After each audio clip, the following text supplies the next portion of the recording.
today's Future Focus Forum. Thanks very much for joining us. I'm joining you today from a very rainy, humid day on Gubbi Gubbi country in the Sunshine Coast. Before we start, I would like to acknowledge the Gubbi Gubbi people, their elders past, present, emerging, and their deep connection to land and water. And I'd also like to extend an acknowledgement of the First Nations people who might be on the call today. We're so very pleased that you could join us on this webinar today. I'm Laura Harkin-Small. I'm the Head of Advocacy at the Infrastructure Sustainability Council. We have a very interesting and exciting lineup of speakers for you today. The Future Focus Forum has been developed directly from feedback from ISC members about some of the key issues you are most interested in. Today is our second in the series, focusing on policy, with sessions on procurement and planning coming along in the next few weeks. Just might click over to the agenda now. As I mentioned, we do have a fantastic lineup. I'll be joined today by Gillian Blythe, CEO of Water New Zealand, David Tucker, Infrastructure Australia's Chief of Project Advisory and Evaluation, and Luke Belfield, Acting Victorian Chief Engineer at the Office of Projects of Victoria. And we'll be looking at some of the respective policy reforms being undertaken by their organisations and some of the broader sustainability trends and priority areas shaping the future direction of the industry. We'll also be having a look how infrastructure investment can be better leveraged to deliver better outcomes for community, environment, and industry. In terms of the agenda, you can see a little bit of a summary there on that slide, but Gillian, David, and Luke will firstly be providing a bit of an overview around what's happening in their respective organisations at the moment, and then we'll have an opportunity for about half an hour of a panel discussion. And within that, there'll also be an opportunity at the end for you within the audience to ask questions. As we move along, please feel free to add questions to the Q&A box to be considered as part of the panel at the end. Lovely. So we might get stuck into it, and I will firstly introduce Gillian, who is Chief Executive at Water New Zealand, a national not-for-profit member association supporting the sustainable management of three waters. Gillian has a background in strategy, regulation, having been Head of Strategy and Regulatory Affairs at Meridian Energy and a board member of Meridian Energy Australia's Power Shop Australia. She has a Bachelor's of Science in Economics and a Master's of Science in Natural Resource and Environmental Economics from the University College London. Welcome, Gillian. Thanks so much for joining us. Kia ora koutou. Ko Gillian Blythe, toka wingoa, ko o tumu matua o te waiora Aotearoa. So welcome everybody. My name is Gillian Blythe. I'm the Chief Executive of Water New Zealand. If we can go to the next slide. I'm very conscious that in contrast to my two colleagues on the panel, Water New Zealand is the industry association, so we are supporting policy development rather than delivering policy. And I'm also conscious that in terms of for the people who are on this webinar, I don't know how many are from New Zealand and how many from Australia. So for the New Zealanders on the call, please bear with me whilst I just do some initial introduction. So in terms of New Zealand has a very fragmented and dispersed water sector. Services are provided by 67 territorial authorities and thousands of private and community organisations in Marai. We tend to think about the large metropolitan areas in terms of Auckland or Wellington, but there are many providers throughout the country. And for many of them, they will have very small population base. So if we can go to the next slide, please. One of the new things that we've got happening is the establishment of Termata Ora, the new water services regulator. Now, they will start in mid-November of this year. This was a policy development that followed the drinking water contamination event in Havelock North in 2016, where 5,000 people became sick. And 4 people died because of the water being unsafe and not suitable for drinking.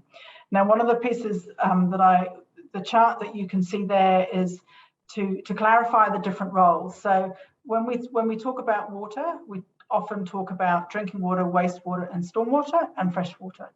So Termata Ora will become the regulator of drinking water and will provide oversight of wastewater and stormwater.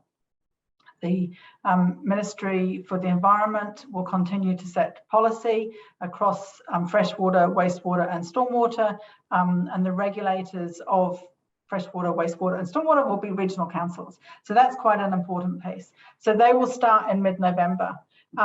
At the same time, there's a second piece of reform that's happening. And if we can go to the next slide. This is to address essentially a significant infrastructure deficit. For many years, for many decades, there has been a systematic underfunding of the economic depreciation of our water assets.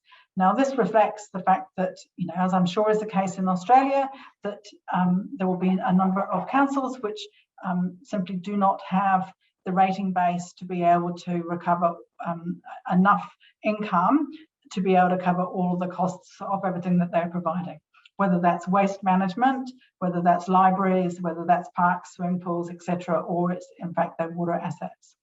So it's been estimated that over the next 30 to 40 years, we've got between 120 and 185 billion New Zealand dollars requiring to be spent if we want to address the renewals backlog, to meet drinking water and environmental standards, to provide for population growth. I mean, we've got a population, and we talk about the team of 5 million. That is certainly expected to grow, to meet climate change requirements from a mitigation and adaptation requirements. And then the other one I have on that slide is to give effect to Termata Ora. So if we can go to the next slide, I'll just give you a little bit of a background in terms of Termata Ora. This is something that's been put into our Resource Management Act, which is if you want to do a development, if you want to build a hydro dam, if you want to build a wastewater treatment plant, you need to get a resource consent from the regional councils. And so one of the pieces there is something called the National Policy Statement on Freshwater Management, which introduced the concept of Termata Ora. And that is ultimately about restoring and preserving the balance between water, environment, and community. I mean, you can see in those photographs, there's some very different levels of water quality, and part of this is about being able to ensure that we are respecting the mauri, the life force of water.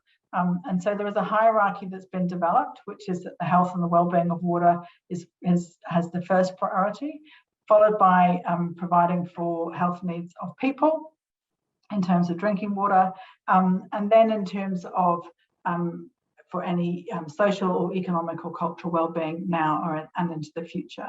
So this is a critical piece that is impacting in an important way both the regulation of water in New Zealand, but also what it's required in terms of future developments. So if we can go to the next slide.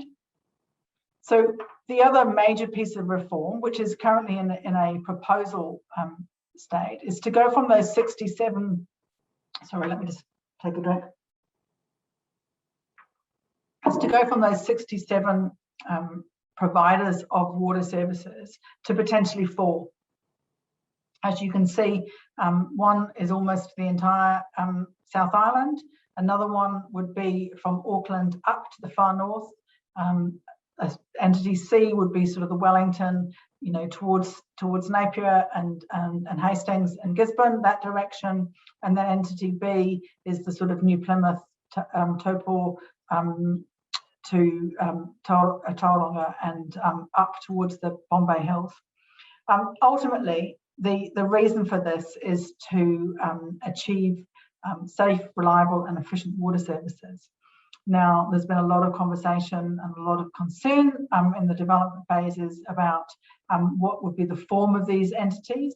The proposal is that they would be statutory, they'd be subject to legislation, and there would be many, many different ways in which you could prevent privatisation. And so that's a critical piece. Now, the state the position that we're in at the moment is that this proposal was put out by government in late June.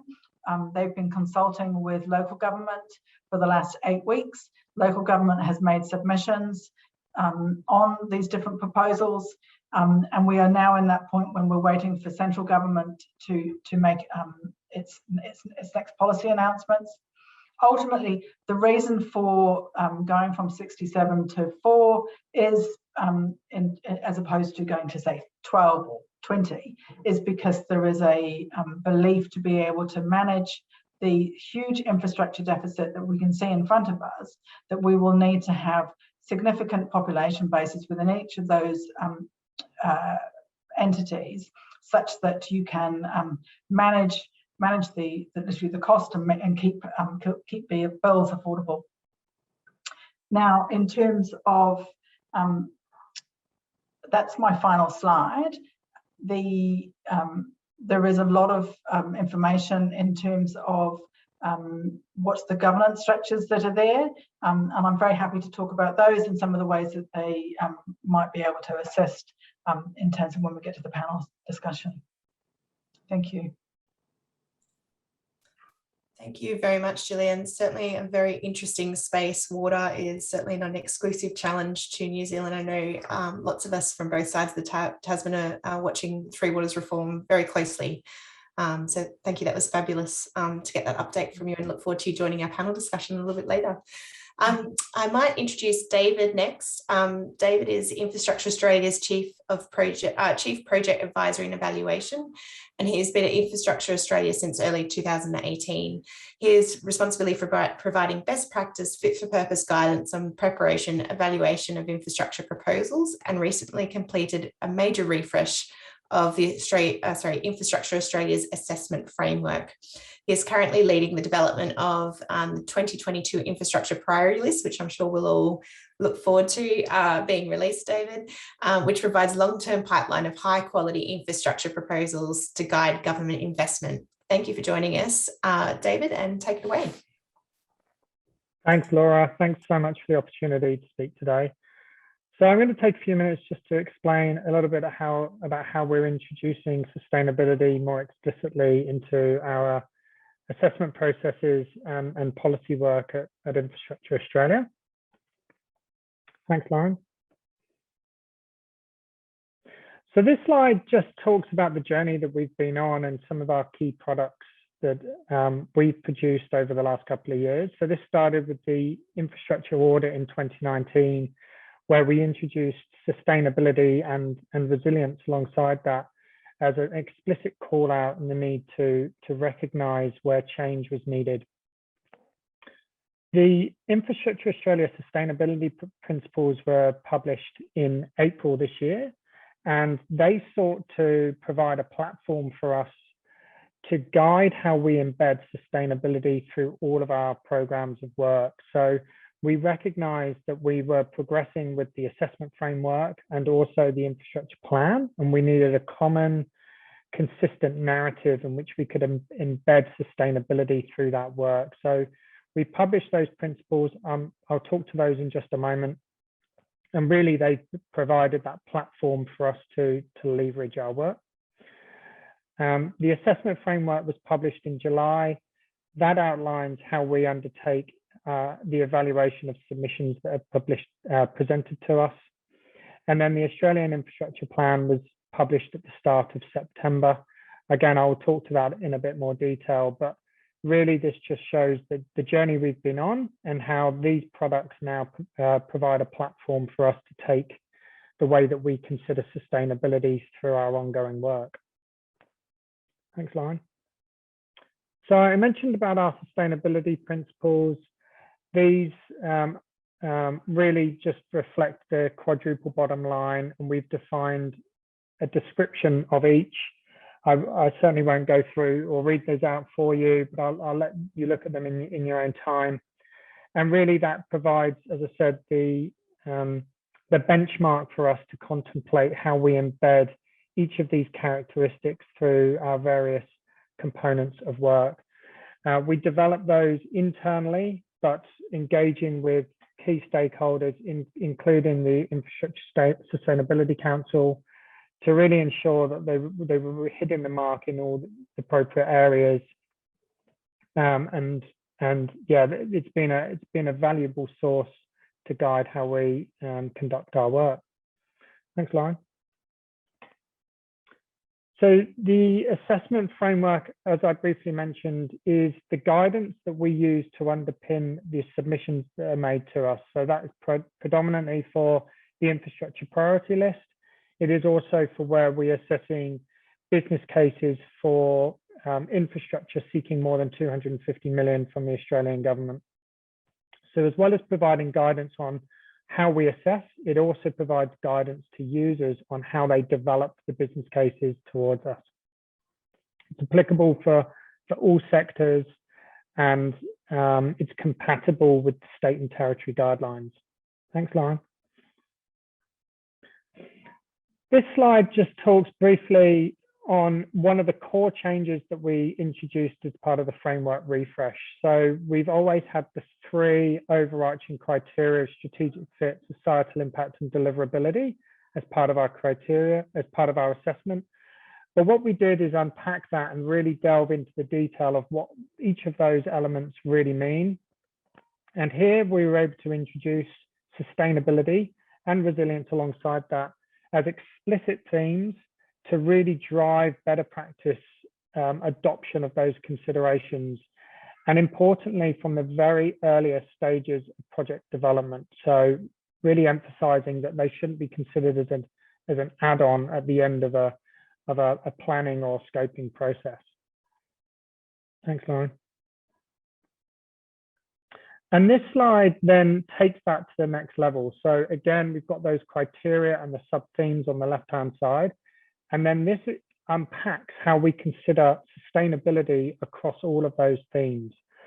So although we have a sustainability theme in itself, we've also recognized that it's a cross-cutting aspect that touches multiple aspects of those criteria and themes. And so this slide really helps to expand that out. And of course, the assessment framework that's published on our website provides a lot more detail than this. And I'd encourage you to look at that in your own time. Thanks, Lauren. So this slide just talks about how we assess sustainability. So as I mentioned, we've introduced it as an explicit theme.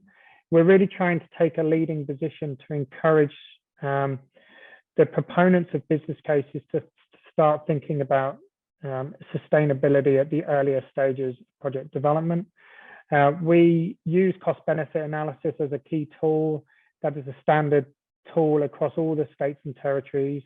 As far as possible, we ask that the costs and benefits are included in CBA.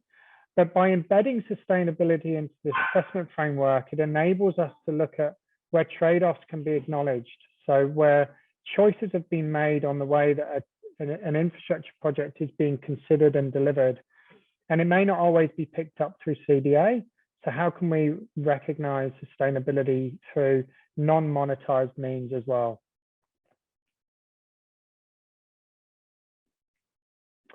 And then moving on to the Australian Infrastructure Plan. So this was published, as I mentioned, in September. The plan is a huge tome of information with sectoral chapters and then also cross-cutting theme chapters. So we had place, we had industry productivity, and then we also had sustainability and resilience as a cross-cutting chapter. And I'm just going to touch on that in a bit more detail. So there was 3 core themes under that chapter, and I'm just going to talk to theme 2 and theme 3 in a bit more detail. Thanks, Lauren. So the first of those was technology-led sustainability. So this was really thinking about how we can seize technology in a more effective way and thinking about the opportunities that presents. So whether that was in terms of energy generation, in terms of zero emission vehicles, and the impact that that may have on our communities and the infrastructure sector more broadly. And the plan goes to talk about creating market certainty. So having clear policy settings that will drive better outcomes for our industry and our communities. Thanks, Lauren. And then finally, the theme around transparency and collaboration. So this was also picked up in the assessment framework where we embedded stakeholder endorsement as an explicit sub-theme. So building trust, getting communities and core stakeholders engaged from the earlier stages of proposal development. Get that level of buy-in, build trust, have greater transparency in decision making. So again, these elements were picked up through our sustainability principles, embedded through our assessment framework, and likewise embedded in our infrastructure plan. And so they provide a mechanism to assist the way that proponents of major infrastructure or governments can adopt new policies and practices in the way that we think about infrastructure planning going forward. So I'll leave it there, move through those slides extremely quickly, but happy to answer some further questions. Thanks, Laura. Thanks, David. I know it's certainly been a big phase of reform for IA, and I know many of us are looking forward to that priority list next year as the first outing for the seeing the new assessment framework in action. So thank you. Look forward to you joining us later. On that topic, before I introduce Luke, please feel free to put any of your questions for the team into the Q&A box down the bottom, and we'll endeavour to get through as many as we can in the time allotted. Now, can I please welcome Luke to the digital stage? Luke Belfield is the Acting Victorian Chief Engineer at the Office of Projects of Victoria, and he leads the engineering and innovation team responsible for advancing engineering in Victoria, leading technical innovation such as the delivery of the digital build program. Welcome, Luke. Thanks, Laura, and hello all, and thanks for your time and the opportunity to speak today. Before I get into some of the recent developments in Victoria, I'd just like to explain where Office of Projects Victoria sit within government, because it's often hard to think about and potentially navigate government as there are many different departments and different things for consideration. So next slide. So Office of Projects Victoria, or OPV, is a central agency which is responsible to Treasury for improving project practice. So OPV sits centrally within government. It is not a project delivery body, has central responsibility for improving project management practice within departments and leveraging this approach across the whole of Victorian government. We work broadly across all infrastructure projects, so transport, social, health, prisons, all the different sort of infrastructure focuses of government priorities. We support and provide foundational coordination to all departments in a way where benefits and value can be realised through improvement. And so we have a few pathways to which we engage with industry and peak bodies, and it's fantastic to have these conversations with industry leaders like yourself today. Just next slide. And so one of the key bits of achievement, or recent bits of achievement lately, was the launch of the Sustainable Investment Guidelines, which was launched by the Victorian Treasurer at the Built Environment Summit on the 10th of September and has been incorporated into the DTF investment lifecycle. So this document and these guidelines support the achievement of Victoria government priorities, which includes greater understanding and consistency of sustainability practices for Victoria's $144 billion infrastructure pipeline. Also supports things like climate change strategy, Sustainability Victoria's Recycling Victoria policy, which is recycling and reducing waste, energy efficiency and reducing emissions priorities, the Major Transport Infrastructure Authority's Recycle First policy, green bonds, sustainable procurement framework, and as I mentioned, the DTF investment lifecycle, which is the main funding process which the government works to in considering projects. And it considers sustainability from a whole of life perspective, resulting in sort of maximising sustainable benefits and assisting that trade-off associated with economic, social or community and environment, and really to optimise the benefits delivered across the life of the asset. Within the SIG, and one thing that was a big priority for us was making this practical for project managers. And so what we've done is we've translated the UN Sustainability Development Goals into 8 sustainable investment themes, which were important to clarify to make sustainable practical for project teams that focus their efforts. So those 8 investment themes are around cultural heritage, livability, transport, access and connectivity, climate resilience, material use and circular economy, energy productivity and carbon emissions, integrated water management, and environment protection enhancement. So you can see they have a clear linkage to the development of infrastructure. It also, these guides also assist projects in having fit for purpose requirements based on project size and complexity. So really, we're looking at projects that are above 10 million that have certain base level requirements. Then you go into your high value, high risk projects, which are over 250 mil. And then you also have some of your larger projects, which if you're thinking about a $20 billion project, it has a different level of requirements based than a $10 million project. And so it is very much practical and tangible in that aspect. It also helps projects navigate the potential use of rating tools, which is also a key learning from some of the government projects around, how to make this really practical for projects to navigate this landscape, because there are a few rating tools. Other sustainable related initiatives that we're involved in as well include the sort of climate change risk projection. So working with Victoria's Managed Insurance Authority, which is the government's insurance body, Climate Change Risk Management Service and Victoria's Future Climate Tool supports scenario modelling and stress testing of the climate change resilience of 4 options for projects. As well as the Future Climate Tool, most recent climate model simulations of Victoria's future climate and indications of climate-related hazards, including temperature, rainfall and heat waves for both high and medium emissions.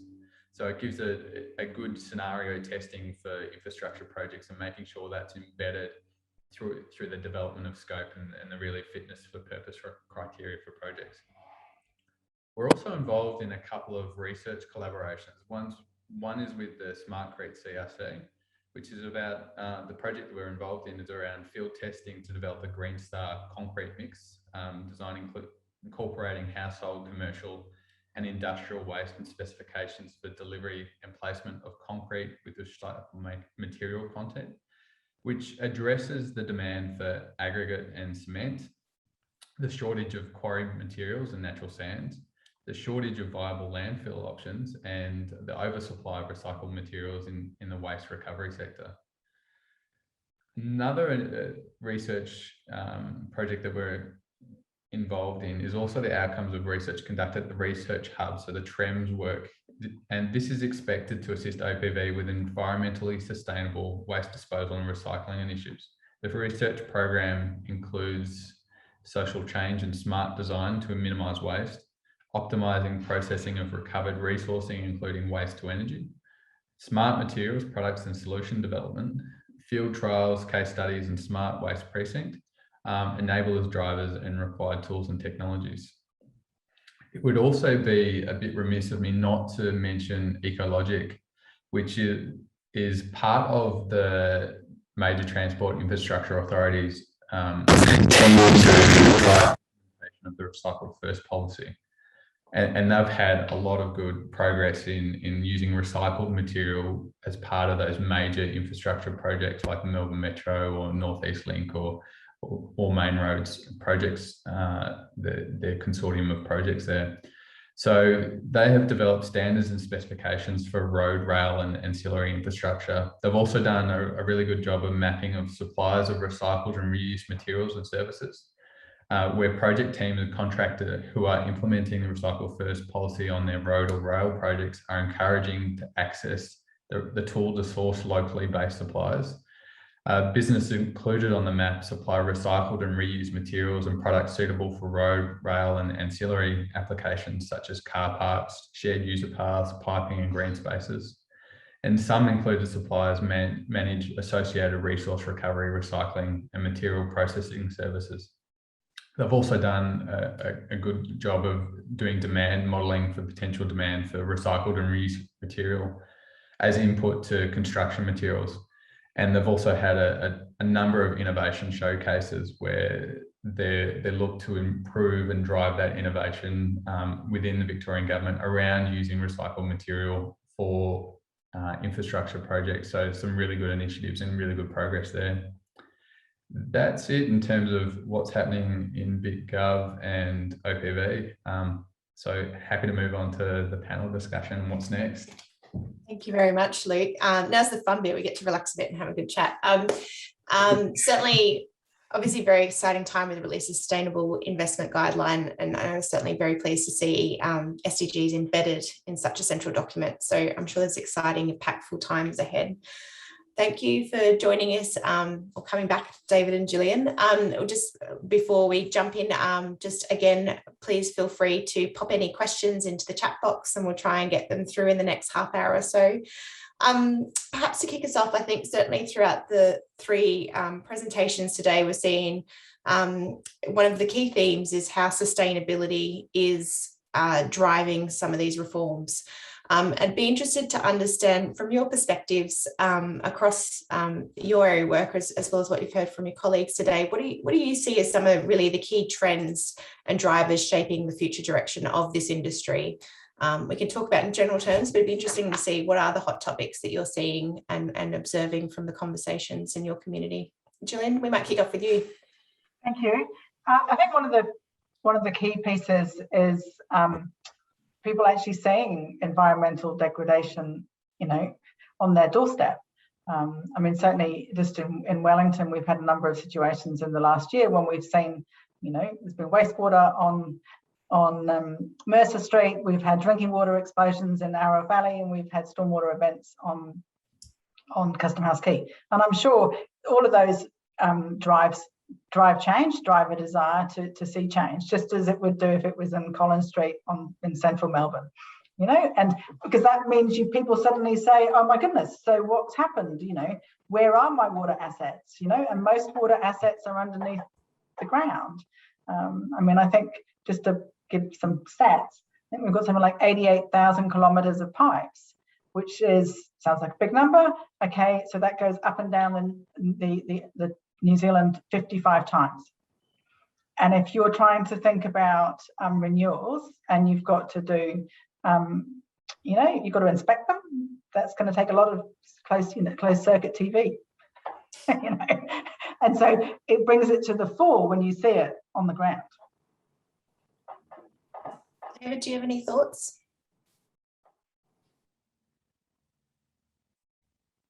Sorry, was that David or Luke? Oh, sorry, David. Definitely okay. You.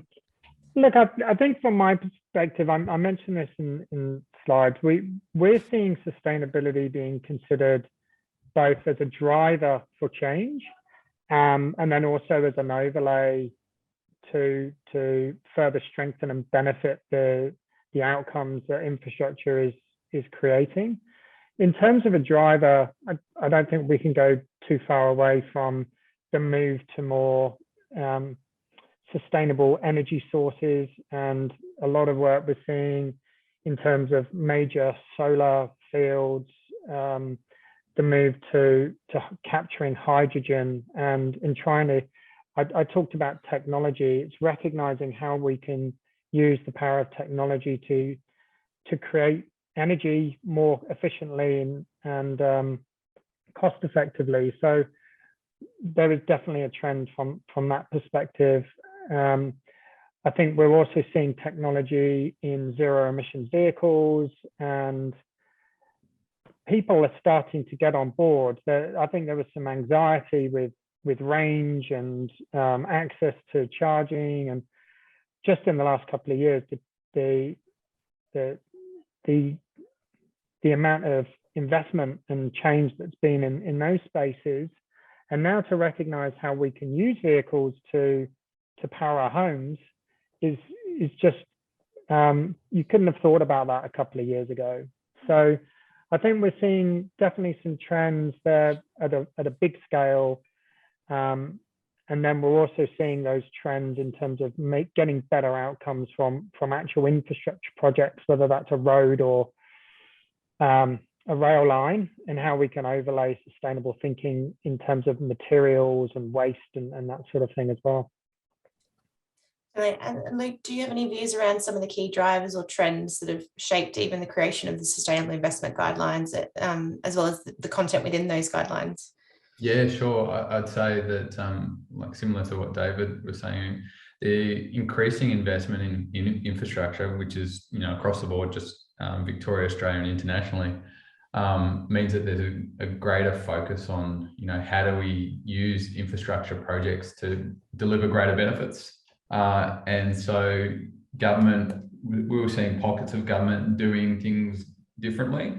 And so one of the things that we really wanted to do was grab all those different pockets of excellence and then bring it up to a central agency level, but also look to enhance how that gets done and also make it really pragmatic for project managers. So it really reduces that gap, and they're able to use something that's tangible, because, project managers just want to get on and deliver their projects. They don't want to necessarily sit back and think around how to solve the world's problems, but they will do if it's easy for them to do. And so that's where the sort of the sustainable investment guidelines came from. But, as well as that, we're seeing sort of increasing acceptance of climate change and incorporation into regulations and policies, which is a really good thing. Aging populations driving need for more health and aged care facilities, decreasing availability of virgin materials, including rock and sand, for our infrastructure projects as well. And I'd say landfills are sort of reaching capacity and moving further away from where our projects are and also our population centres. But at the same time, technologies and innovation, including advanced manufacturing, and we've got a bit of a program of work around offsite construction methodologies as well, and adopting that for infrastructure projects. That's a great way to sort of progress sustainable thinking and get that better design up front. As well as just challenges in sustained employment skills and capacity of local industry to meet community needs. And I'd say sustainable investment guidelines is a good tool to be able to get more for your projects to meet community needs and to engage with the community around what they actually need, and have things like better green spaces or community facilities. So yeah. No, that's fantastic. I think it very much leads into sort of the next question. We were certainly chatting about as part of our preparation for this discussion, where we've obviously got this quite sizable pipeline of investment for infrastructure coming through. And I think in each of your presentations touched in a slightly different way. Really what we're all collectively focused on is delivering those outcomes and benefits to communities and the environment as well as industry. How do you think we can better leverage that investment? We've obviously got some of these policy pieces lining up at the moment, but what do you see as the key tools in our toolkit to really deliver those outcomes for the community, environment and in industry? Happy to jump in for anyone, or sure. I'll go. So I'd say that volume and certainty of infrastructure investment means that there's a bit of a longer term thinking around how you can better incorporate sustainability, and also enables investment, because it costs time and money to change what you're doing and your current practices. So if we're going to have a huge pipeline of works, that means there's ample opportunity to innovate and try new things, and to get a bit of a continuous improvement mindset around getting better outcomes. It helps the industry scale up manufacturing of new products to meet the volumes needed for major projects. And that's where we're also seeing guidelines to encourage the reuse and recycling of materials as well. So guidelines such as the sustainable investment guidelines are really helping project proponents to get better outcomes for projects. I can perhaps sort of add, one of the things that I would say is that there's a real need to talk to the communities. I mean, one of the pieces, as you can see behind me, this Termata Ora, which is to acknowledge and to protect the Māori of the water. And so one of the pieces is that, water suppliers and providers will need to give effect to this. And so there is no point doing some amazing plans and then going out to the community when you're, from your perspective, you're at the 11th hour and saying, hi, everybody, do you like what I'm proposing? There's a real need in my mind to be able to have those conversations early on to make sure you understand how that's going to be perceived, and whether there are, you've got to take people on a journey in terms of what that might look like. And that will, I think, I think we can all be surprised with some of the innovations that can come by talking to communities, and they're realizing, oh, actually, if you change where the pipe's going from here to here, then you avoid an area which has been predominantly, subject to, over a significant time, slips or floods. Then that's the local community know it, and the engineer sitting in a tower block doing all the design doesn't have all that information. And so I think being able to have that conversation is a really important piece. Yeah, no, definitely. Someone comes from a social sustainability background. I couldn't agree more, Gillian. David, do you have any thoughts? So I think from my perspective, we've built in the consideration of sustainability into the assessment framework. So it's more explicit. We're trying to be really transparent about it. Let's not hide behind cost-benefit analysis or whatever it may be. We really just want to use the power of the assessment framework to drive better practices. And I think the challenge from our perspective is that some jurisdictions or even agencies and jurisdictions are embedding sustainability, and they're requiring a sustainability rating as part of their infrastructure development. But it's not common practice around the country at the moment. So from our perspective, building into the assessment framework is trying to take a bit of a leading position to recognize how important it is, and to try and bring some of those other jurisdictions or even agencies within jurisdictions along on that journey and develop that level of maturity. So at the moment, we don't consider sustainability assessment as a minimum or a mandatory requirement, but I think that's something that we would like to contemplate going forward, so that we're really trying to say, okay, well, you're doing all these good things. Let's acknowledge that in a more formal way.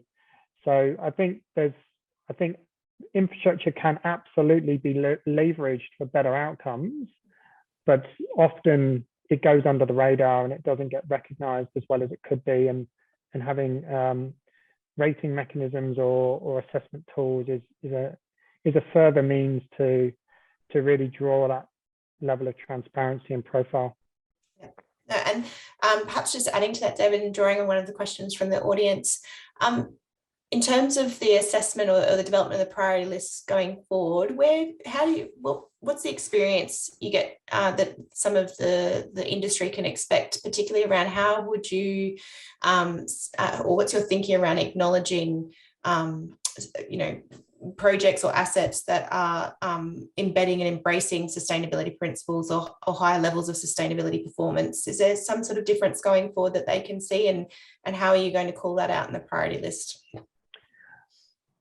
So it's something we're thinking about, but we don't know how we're going to apply it at the moment, because until we start seeing submissions with real explicit call outs, we don't know. So I think there's a couple of parts to that. In terms of the priority list, that is developed year on year, and we already have quite a number of proposals on there which are taking a sustainability lens, whether that's water security, whether it's renewable energy, coastal inundation. There's a number where we're contemplating longer term future needs at a national level. We're reliant, we get submissions from proponents around the country, so we contemplate how sustainability is being considered as part of those. And I think it's, at the moment, it's a case of acknowledging where it has been done, rather than necessarily giving a negative or a criticism where it hasn't. So we want to recognize good practice rather than poor practice, if that makes sense. But it's one of those things that will mature and develop over time. And so I think we've given ourselves the tools to build on, and we'll look for that to develop. And the priority list is the mechanism to draw the attention of those needs, whether it's I've used the term a couple of times, whether it's an underlying driver for change or whether it's an overlay for proposals that's addressing a congestion issue or a maintenance issue or whatever it may be. Yeah, no, it's interesting, and certainly what I imagine one of the big challenges you're grappling with moving forward is as the assessment framework, as well as the plan lands throughout the organisation industry. I'll just pause to also remind our audience, please feel free. We're coming into the last little bit of the panel session, so do pop any questions there into the Q&A box. Luke, and I think it's probably a question in some ways that many of the, all three of you can contribute to, but we've had a specific comment firstly congratulating the team on the Sustainable Investment Guidelines, fantastic piece of leadership. I think probably all of us that work in the policy or that high level strategic space have all had that experience. So we've got a beautiful, shiny, some might say perfect product. And then the question is, how do we actually get it out there into the field and doing its work? The question of once, and again, all three of you have got different policy pieces you're trying to land or reform pieces you're trying to land at the moment. A question around building awareness, I suppose, around the sector and then capability to actually meet the aspirations and requirements across those reform pieces. Do you have any thoughts or are you doing any thinking at the moment around that awareness and capability piece in order to actually deliver the aspirations of the SIG? Is it SIG? SIG? Yes, yeah, definitely. And yeah, definitely we are doing a lot of work around this. And I think in the first instance, it's creating policy that is simple for people to embed in their projects. But then also, you know, the art of good policy is also creating hooks. So, and that's so lifting the bar for what business cases look like. And, you know, community expects different things these days of infrastructure. They expect more. They don't expect, you know, a simple road project just to think about the road itself. They also need to think about the context that the road is built in, but also in terms of the capability. So yeah, definitely making it simple so that you're reducing that gap, but also we're looking at developing training courses as well for project participants, and not just for government employees. So government partners and some of the consultants and contractors that work for government as well. And then having that flow through to simple contractual requirements in projects. So not adding to the burden of contracts, but just trying to make it simple and really easy for project partners to part of. And I think a parallel session at the moment that IPA's running, building the business case fundamentals. We're actually talking about the Sustainable Investment Guidelines at this point in time on a different Zoom session. No, fantastic. Gillian, I'm sure you've got some insights or stories to share here around awareness and capability building around reform. I mean, yeah, there's all sorts of components, to be honest. I think one of the things that we have started doing this year is actually just trying to get people to understand drinking water and wastewater. Because if you think about an organisation, I mean, you can have many people who don't have a background in it, and you've actually got to help them to understand what this is all about. So we've recently created a couple of digital badges, you know, online training courses, which is, you know, an introduction to drinking water and an introduction to wastewater. And stormwater, not surprisingly, is, you know, coming next. They're all three will be called 101s. And that's about actually, you know, we need someone, if they're answering the telephone in Auckland to a question, they need to understand what's going on behind, you know, in terms of those sorts of things. Just as a planner who comes in, who might be amazing at doing business cases, but actually doesn't really understand the topic, they're just really good in the spreadsheet, you know, and all of those sorts of things. So I think there is lots of training courses that can help, and it helps to lift the awareness. And I think it also, I mean, I imagine that in Australia that you've got situations when, you know, you've got more tasks ahead of you than you've got people. And so some of this is about actually attracting people to want to come and work in the sector. And so that's a big piece of work for us is to address that. We've got at least 8-10% vacancies across the sector. And if I've got 120 to 185 billion dollars needing to be spent, I'm going to need a few more people. And so, it's about how can you get into the schools? How can you get someone enthusiastic? And to the young generation, talking about climate change, talking about environmental sustainability is, to me, a critical part. So I think there are multiple pieces that are required in terms of raising awareness. David, I am exhausted just looking at the calendar of briefings your team has been undertaking recently. What's Infrastructure Australia's thinking around awareness and capability building around your package of reforms? Yeah, I think like Lou said, thinking about an education program. We've been delivering training courses for the last few years now, looking at developing business cases better, and really that's leveraging off our own insights for what's been done well, what's not been done so well. So really trying a really practical way to think about how proponents might contemplate developing business cases. Of course, with the release of the new assessment framework and the new materials and guidance that's in there, we're now thinking about how we can actually provide training on specific elements, and sustainability and resilience is one of the modules that we're thinking about. Just while we're doing the priority list at the moment, that will be task for next year. But yeah, we'll continue to advocate through our various channels, developing that training, and we work closely with all levels of government and industry, and we'll continue to do that across multiple policy areas that have come out of the plan. Yeah. Fantastic. Now, I think we're sort of coming into towards the end of our discussion, so I might have a go at creating a hybrid question from a couple of notes from the crowd. So bear with me and see if we can pull this off.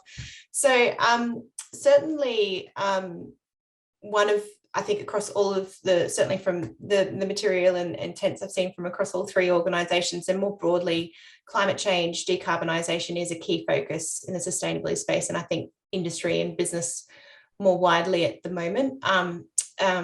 Despite what some people might say, again, as a practice, we don't usually, it's not change for change's sake, new policy for new policy's sake. One of the big intentions is actually to drive impact out in the ground.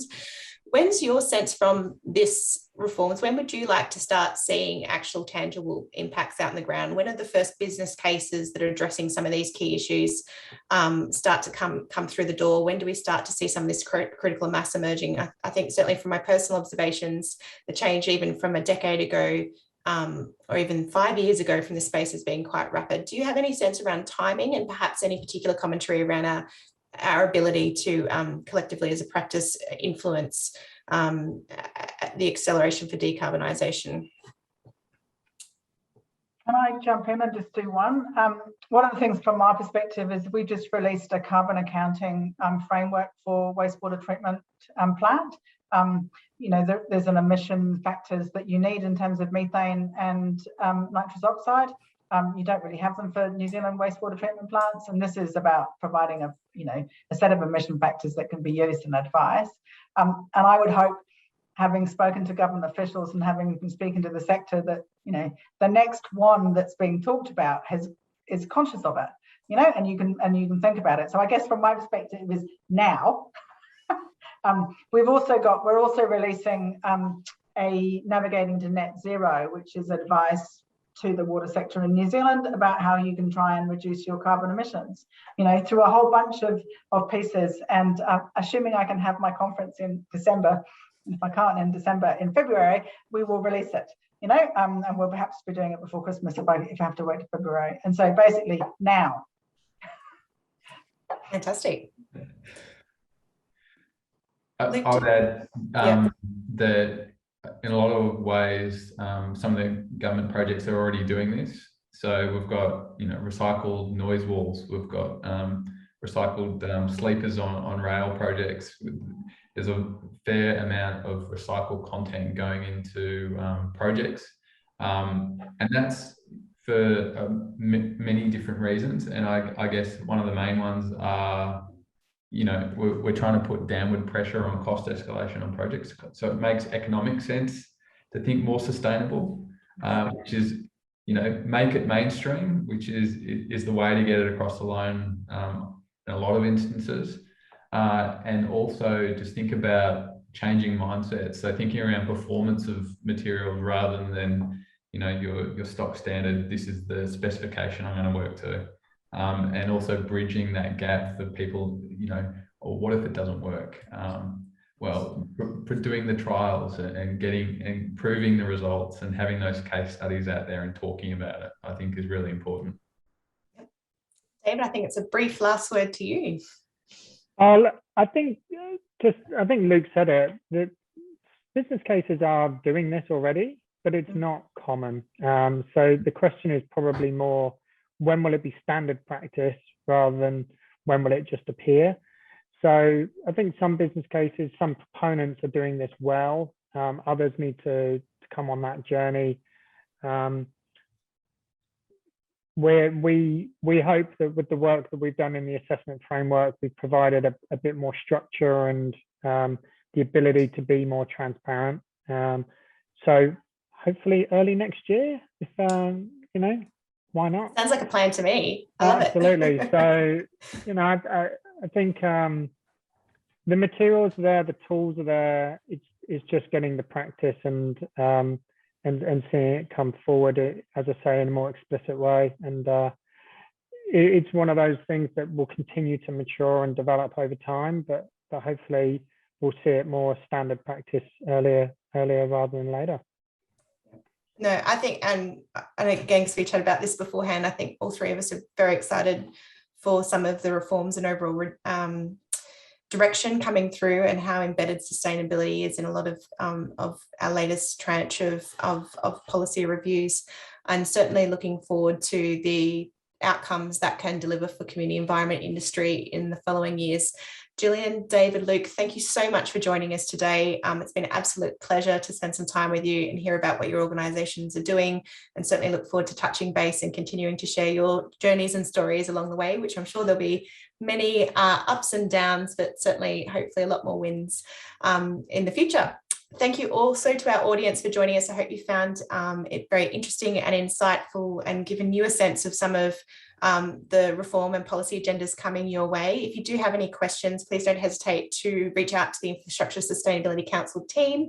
As you exit the session today, there will be the opportunity to fill in a little bit of a survey about this session. We really would welcome your feedback so we can continue to deliver interesting and relevant content to you.